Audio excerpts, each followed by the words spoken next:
horey u sheegeen culimadu heesuhu inay yihiin kuwo qofka qalbiga madoobeeya, iimaan hadduu lahaana daciifiya, xumaanta kuwo qurxiya oo ku baaqa, inay yihiin dhambaalka iyo daaciga zinada dadka ugu baaqa. dada ka toobad keenay haddaad waraysato qaarkoodna waan waraystay, waxyaabo la yaab leh oo afka aan la soo marin karin oo ay wataan heesuhu oo u markhaati kacaya hadallada culimmada hore ay uga yidhaahdeen ayay kuu sheegayaan. cabdullaahi ibnu mascuud wuxuu yidhi alghinaau yunbitu nifaaqa fi lqalb kamaa yunbitu almaau zarc. heesuhu qalbiga waxa ay ka beeraan nifaaq. qofka iimaankiisa ayaa daciifa, qof xumaanta jeclaysanaya wanaaggana dhibsanaya ayuu noqdaa, sida biyuhuba zaraca ay u beeraan ay u soo saaraan. ضحاك بن مزاحم isna wuxuu yihi alghinaau mafsadatu lilqalb maskhatatu lirab. heestu qalbigay fasahaadisaa, ilaahayna subxaana watacaala way ka cadhaysiisaa.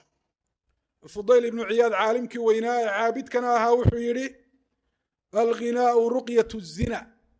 imaamu axmedna saasoo kale ayuu yidhi heesuhu waa shayga dadka u qurxiye jeclaysiiya, ugu baaqee ugu yeedha zinada waxa loo yaqaano.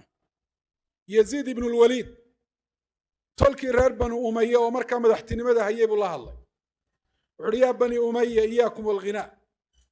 reer bani umayo waan idiin digayaaye heesaha iska ilaaliya. wuxuu ihi fainahu yunqisu alxayaa. xumaanaha heesaha ka dhalanaya buu sheegay. heesuhu dadka xishoodkay ka dilaan. xishood kama muuqdo dadka heesaya ee fanaaniinta lagu sheego. kuwa dhegaysanayana mar allaale marka la bilaabo xishoodku ka tagaa, isla kacaan, isla ogsadaan. qaar badina maryahaba ay tuuraan, qaarna way baar caddeeyaanoo way suuxaanba. shayaadiin iyo jimanbaa meeshaasi ku hela. wax kastoo iimaanka daciifiya xishoodkana uu daciifinaya, labadaas way isku xidhan yihin. wayaziidu shahwa buu ihi waxa heestu ay ziyaadisaa ay kordhisaa qofka shahwadiisa. wayahdimu lmuru'a. heestu waxay dumisaa qofka anshaxiisa iyo usluubkiisa wanaagsan. wax allaale waxa anshax iyo usluub wanaagsana iyo dhaqan fiican bay qofka kala dagaalantaa. wa inahu layanuubu can alkhamr. heesuhu waxay dadka u galaan halka khamriga, oo sida khamriga looga qaado darab mirqaan iyo farxad aan daa'im ahayn, iyo qofku inuu cirkaa isla maruu isu arko inuu yahay qof dadkaba ka sarreeya. heesuhuna sifo iyo dhaqan noocaasa bay qofka u yeelaan. wayafcalu maa yafcalu lmuskir. waxa lagu sirkhaamaa qofka cabbo wuxuu ku sameeyo ayay heesuhu qofka ku sameeyaan. fain kuntum laabudda faaciliin. war rag iyo dumarba waan idinka digayaa buuhi, haddaad imaqli weydaan oo aydaan daynahayn fajannibuuhu nisaa. war dumarkiina ha u oggolaaninee ka fogeeya. kuwa maanta tirinaya la dhegaysanayo iyo kuwa dhegaysanaya badankoodu waa dumar. waayo muxuu leeyahay dumarka un bal ka ilaashada haddaydaan si guud isaga ilaalinahayn. fa ina alghinaa daaciyatu zinaa buuhi. heestu waa shayga ku baaqa zinada ee dadka ugu yeedha. xutaya nin jaahiliya buu ahaa. safar buu ku jiro inanu dhalay baa la socotay. nin buu martiyey oo sooriyeeyey. ninkii baa wuxuu bilaabay sidii caadada carbeed ay ahayd ee jaahiliga ahayd.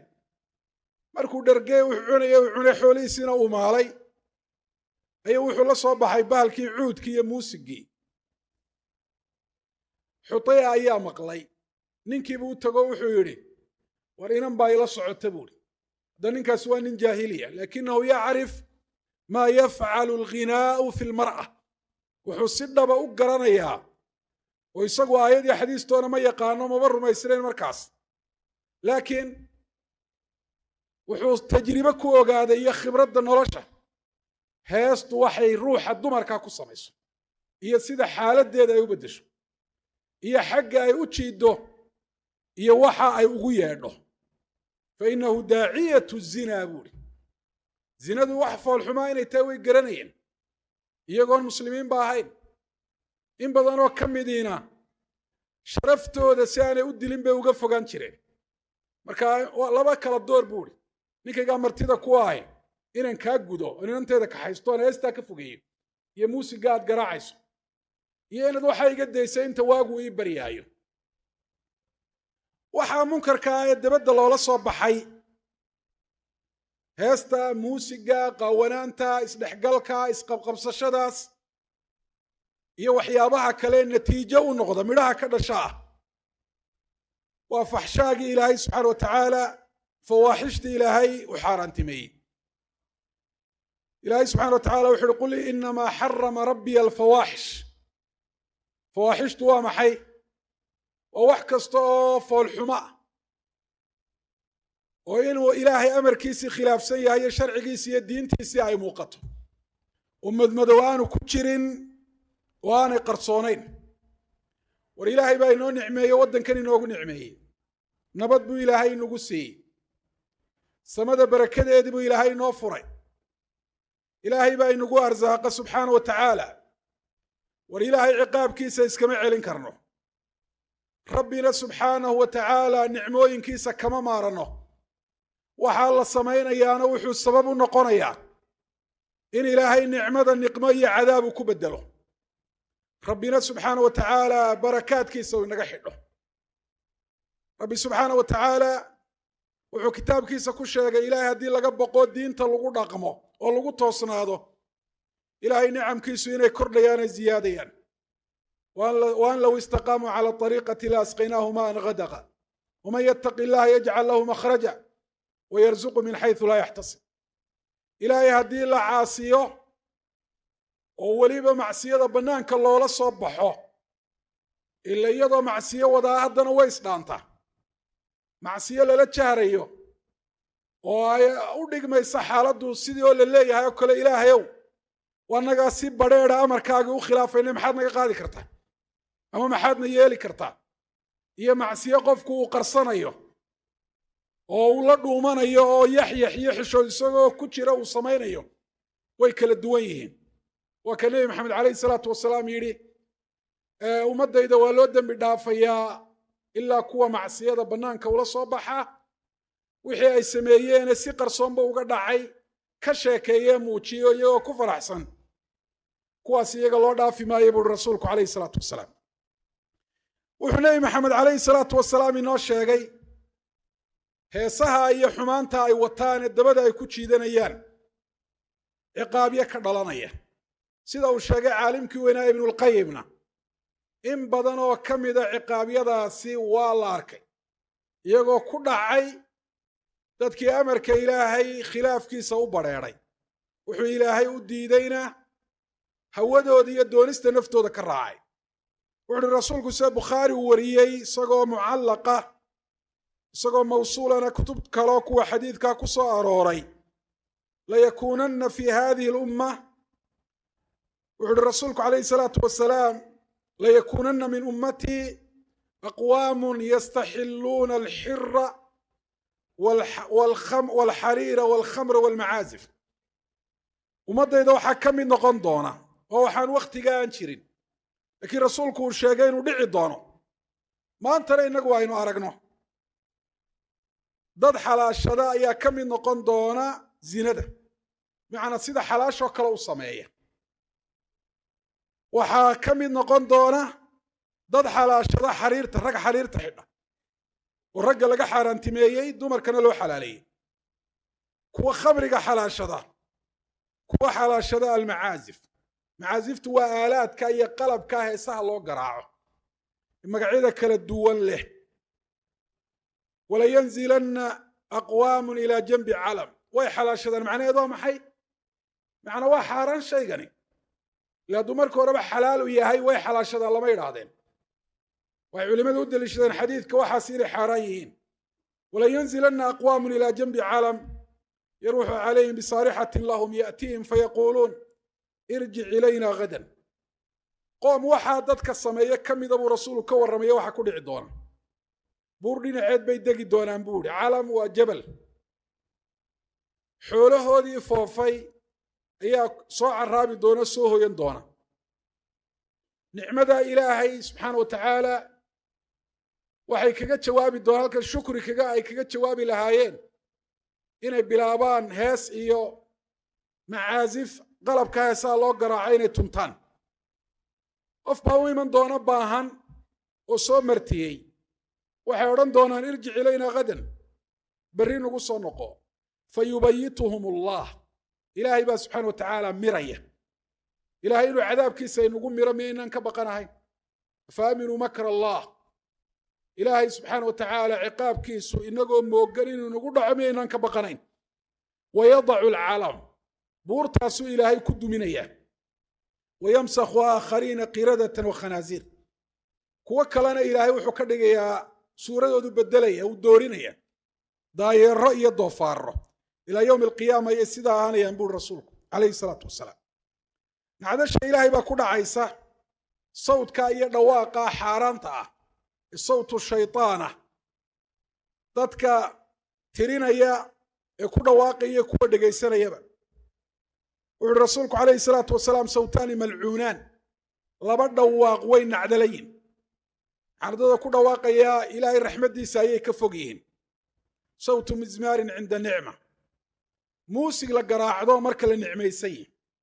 had ya jeeraale waxaa marka nicma ay jirtuunbaa la sameeya. marka nabad la haysto lacag baaba lagu gelayaa, dee nicmadii ilaahay ayaa xaaraantaa lagu iibsanayaa. $25 $20 oo nicmadii ilaahay uu siiyey buu qofku ku dambaabaya, oo indhihiisa dumar qaaqaawan habeen dhan uu ku daawanaya. dhegihiisana sawdkii malcuunka ee sawtu shaytaan ahaa uu ku maqlaya, uu ku dhegaysanaya. sawtu weylin cinda musiiba, iyo dhawaaqa baxa markay musiibadu dhacdo, baroorta hoogay baayidi weeye. waxaa kaloo rasuulku uu tilmaamay ummadda nebi maxamed calayhi salaatu wasalaam 3 ciqaab oo ku dhici doona, iyo waxa sabab u ah. layakuunanna fi hadihi lumma khasfun wa qadfun wa maskhun, ummaddan waxaa ku dhici doona buuri rasuulku calayhi salaatu wasalaam dhulgo, cadaab xagga sare kaga yimaada, doorin. maskhigu waa qofkii in la dooriyo, abuurkiisa ilaahay inuu bedelo. wadalika idaa sharibu alkhumuur, goorma ayaa ciqaabkaasi u dhacayaa? markay khamriga cabbaan. waittakhaduu alqiinaat, hablaha heesana ay yeeshaan. wadarabuu bilmacaazif, isla markaana ay tuntaan muusiga noocyadiisa kala duwan. aalaadkaa qofka marka loo garaaco uu mirqaamayo ee xaalkiisu isbedelayo. war dowlad iyo dadweyneba ilaahay subxaana wa tacaala ha laga baqo. qofna uma bannaana inuu waxaa cid u oggolaado. gurigiisa waxaasi inay ka jiraan inuu oggolaado isaguu mas-uulka ka yahay. meesha uu isagu mas-uulka ka yahay in lagu sameeyo, bilaash loogu sameeyo, iyo lacag iyo maal inuu arrimaha noocaasiya dhaafsado, midna ma bannaana. qofka mas-uulkaana uma bannaana inuu fasaxo. ma wuxuu ilaahay xaaraantimeeyey oo xaaraannimadiisa aan la ysku khilaafsanayn? wallaahi wa billaahi wa tallaahi taa inaan xaaraannimada la ysku khilaafsanayn. ijmaac bay soo naqliyeen, iswaafaq culimo ayay xaaraannimadiisa culimadu ku soo naqliyeen. ibnu salaax baa ka mida culimada shaaficiyada ka mida. waxaa ka mida ibnu rajab raximah allahu tacaala, isaguna culimada xanaabilada ka mida. tani mid la ysku khilaafi kara maba ahaba, bal hees kale haynoo dambaysee waxa noocan ee suuradan lihi waxaba yaraatee khilaaf uu ka taagan yahay maaha. war waajib baa inaga saaran diinteenna. ilaahay subxaana wa tacaala wixii lagaga cadhaysiinaya meel aynuga soo wada jeesano. qaar baa fasaxaya, qaar baa hudheeloodii ka kiraynaya, qaar baa gawaadhidii ku guraaya. 12 habeenniman xalay halkaa soo mareen oo safar ka yimi, 100 gaadhi baa joogay.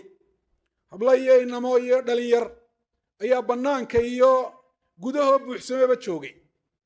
qaar baa higilka ku taageeraya, kuwo kale qoraallay ku taageerayaan. oo qofka ka hadlaya baa laga yaabaa intuu shaydaanku rakaabsado inay caayaan, waxaana ay taageeraan oo maasha allahda ay guraan. caawa wacdaraa ka dhacay meesha, xumaantii iyo macsiyadii bay taageerayaan. kuwana ruksad bay siinayaanoo way u fasaxayaan. haaulaa'i kulluhum mushtarikuuna fi lithm, dhammaantoodba dembiga way wadaagaan. liannahum tacaawanuu cala alithmi waalcudwaan waxay isku caawiyeen o isu kaashadeen ilaahay subxaana wa tacaala sidii loo caasiyi lahaa. ilaahayna subxaana wa tacaala wuxuu yidhi watacaawanuu cala albiri waاltaqwa walaa tacaawanuu cala alithmi waalcudwaan. aqulu qawlii hada waastagfiru allaha lii walakum. alxamdu lilahi rabi alcaalamiin waalcaaqibatu lilmuttaqiin walaa cudwaana ila cala alظaalimiin. sala allahu cala nabiyina muxamedi wacala aalihi wasaxbih wasalama tasliima kasiira. ama bacdu ayuha almuslimuuna cibaad allah, dhammaanteen baa inaynu munkaraadka la dagaalano waajib baa inaga saaran. kullun bixasabi qudratih wa istiطaacatihi wa taaqatih, mid waliba inta awooddiisu ay tahay. iimaanka aynu ilaahay iyo rasuulkiisa iyo diinulislaam rumaysannahay ayaana tahayna faraysa. qof walibana nacaybka u qabo macsiyada iyo munkarka iyo amarka ilaahay la khilaafaya wuxuu leekaanayaa marba inta iimaankiisu uu leegyahay. haddaad aragto adoon shu'aysanaynba oon dhibsanaynba iyadoo ilaahay la caasiyayo, iimaankaaga dib ugu noqo. qof waliba inuu waxaa ka hadlo intay awooddiisu tahay oo munkarkaasi uu inkiro inuu diidan yahay uu muujiyo si shareecada islaamka waafaqsan, waxay leekaanaysaa inta iimaankiisu uu leegyahay. iimaanka ayaa dadka dhaqaajiya, xumaanta inay nacaan isagaa sababa. iimaanka ayaa sababa qofku munkarka inuu diido, wanaaggana inuu jeclaado. qofku waxaasi inuu munkar yahay oo ilaahay sharcigiisa iyo diintiisa uu khilaafsan yahay wax muran ka taagan yahay maaha. meelaha waxaynu ku qorqorannay wixii shareecada khilaafsan lama ogola, dastuurkay ku taallaa. xeerar baa jira anshaxa iyo usluubta laga soo saaray, oo wixii anshaxa usluubta wanaagsan iyo diinta islaamka khilaafaya inaan la ogolaan karin waxa weeyaan tilmaamaya. haddana waa taa iska socota. xujada ayuun baynu isku oogaynaa. su-aalaha ilaahay hortiisa inoo yaallana waynu isku badinaynaa. war waxaan ilaahay looga toobad keeno, yaanan loo kala abtirinin. xataa shaydaanku waxyaabahan siduu ku difaaco waxaa ka mid a dadka inuu u saaro qabyaalad, oo kuwa reer hebelba lama diidanee kuwa reer hebel maxaa loo diidaya? war xumaanta u kala abtirinina. qofka kuugu dhowey hadduu sameeyo iyo kaad isugu durugso isugu fogtiin hadduu sameeyo, xumaani waa xumaan. xagga ilaahay ka eeg, xagga qabiilka iyo reernimada ha ka eegin, xagga ilaahay ka eeg. u kala abtirin mayna inagu. weligeenba saasaynu uga hadli jirnay, sidii baynu uga hadlaynaa. qof inoo yimi oo xumaantaasi inoola soo safray iyo mid magaalada deggan oo ku samaynaya, mid walba xumaantiisa waynu inkiraynaa. inta awooddeennu ay tahay waa alinkaaru billisaan.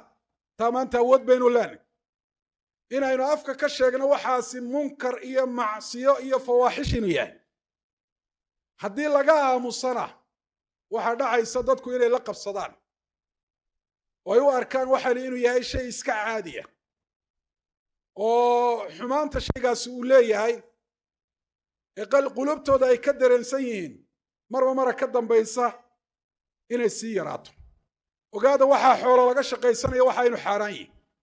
ka qof qaada ee meelaha waxaa lagu haya geeya, meeshii doonaysa ha noqoto, ee gaadhigiisa ka kireeya, xooluu ka tabcaday waa xaaraan.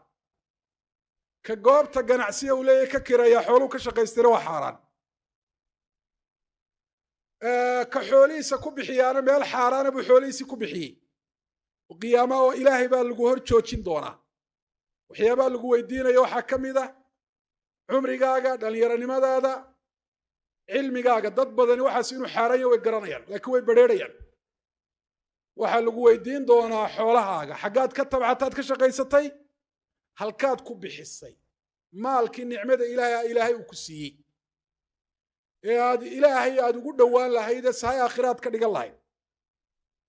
adduunyada xalaashaan aad ku isticmaali lahayd ayaad waxaa ku bixinaysaa. munkarka ah iyo fawaaxishtaas ilaahay sharcigiisa sida cada tooska uga hor imanaysa.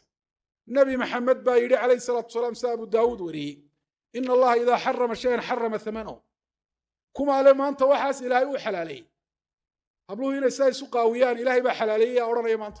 yaa culimaa yaa caamaa yaa caqli la odhanaya waxaas ilaahay baa xalaaleeyey oo inina ay la jaasto ay garbaha qabsato inta kalena ay daawato kuma odhanaya muusiga noocaasa ee dadka quluubtooda saa u madoobeynaya u fasaahadinaya buu ilaahay xalaaleeyey kuma odhanaya ragga iyo dumarka ajnabiga kala ah sida isu dhex qaadaya ayuu ilaahay subxaana wa tacaala xalaaleeyey ilaahay shay hadduu xaaraantimeeyo wixii ka soo go'a ee laga shaqaystana wuu xaaraantimeeyaa buuhi nebi maxamed calayhi afdal salaatu watasliim laba isqaban mayso maalinba tiifiyada in la soo istaagoo la yidhaahdo dadkana fariimo loo soo diroo la yidhaahdo karoonaa jira soo laba kacaleeyey waa loo dhimanaya moobiladii waxaa dhagaha inaga cuntay fariinta karoonaa ku saabsan wasaaradda caafimaadku ay soo dirayso in la yidhahdo ha la kala fogaado 2 mitira laysu jirsado haye ha la wada jaadsano adigunbaa leh iyo ha la wada ciyaaro iyo hoolasha ha la buux dhaafiyo wax isqabanaya maaha waxa fiican in xaqiiqada iyo runta aynu ku salayno nolosheenna masaajidka ku kala durka karoonaa jiree hoolkana isugu yimaado jaasoo ciyaara oo heesa oo dhegaysta oo isdul korkora oo buux dhaafiya wax waaqiciya maaha waxaas waxa fiican hadalladeenna iyo go'aamadeennu marka koobaad inay noqdaan kuwa ilaahay raalli gelinaya haddaynu ilaahay raalli gelinno gaal iyo muslimba ilaahay baa ina ogolaysiinaya oo inoo dullaynaya sida nebi maxamed calayhi salaatu wasalaam uu sheegay man askhata annaas birida allah radia allahu canhu wa arda canhu nnaas qofka dadka kaga cadhaysiiya wuxuu ilaahay ku raalli gelinayo ilaahay raalli buu ka noqdaa dadkana ilaahay wuxuu ka dhigaa quluubtooda ilaahay baa maamule kuwa raalli ka ah ومن أرضى الناس بسخط الله سخط الله عليه وأسخط عليه الناس قفك ددك كرة لقلي وحو إلهي كقع على سينيو إلهي سقوا عرض عرض إلهي بكون عرض سخط الرحمن وعرض إلهي كينين وحاسا كم إذا سهد الله دين آخرين كترتي ددكنا إلهي قلوب تودا عرض قليا إيانا عيب شيو وروحا سوا منكر ينقو صنقا ميلها مقالة كيالا مودنك كيالا waxaasi ay ka socdaana meesha doonayaan ku yaalaan anu uma kala abtiriyo umana kala abtirinayo munkarku waa munkar man raa minkum munkaran falyughayru biyadi halla xidho waa waajib in la xidho waa mas'uuliyadda cidda ilaahay awoodiyo talada u dhiibay rabbi subxaanahu wa tacaala uu saaray bay ka mid tahay inay furnaadaan waa xaaraan saacad kasta ama daqiiqad kasta oo meelaha ilaahay lagu caasiyaya ay sii furnaadaan waxa weeyaan dembi baa ka kordhaya qofka hadal wax kaga qaban kara ka aamusan waa ku dambaabaya ka gacan wax kaga qaban kara ee mas'uuliyaddiisa ay tahayna uu ku dambaabaya war ilaahay subxaana wa tacaala nicamka uu ina siiyey inaan ku caasiin ee rabbi nicamka inuga mahadnaqno mahadnaqana waxaa ka mid ah mahadnaqa qalbiga carabka iyo mahadnaqa xubnaha waa in cibaado alla ka cabsi iyo diinku dhaqan nicmadu inay ku kordhiso ilaahayna subxaana wa tacaala allah ku nicmay inaad xusuusnaato oo nicmadaasi aanaad u adeegsan wax ilaahay ka cadhaysiinaya ilaahay baynu cadhadiisa iyo cadaabkiisa iyo ciqaabkiisa baynu ka magan gelayna allahuma rabbana aatina fi dunya xasana wafi alaakhirati xasana waqina cadaaba annaar اللهم صل على نبينا محمد وعلى آل نبينا محمد كما صليت على إبراهيم وعلى آل إبراهيم وبارك على محمد وعلى آل محمد كما باركت على إبراهيم وعلى آل إبراهيم في العالمين إنك حميد مجيد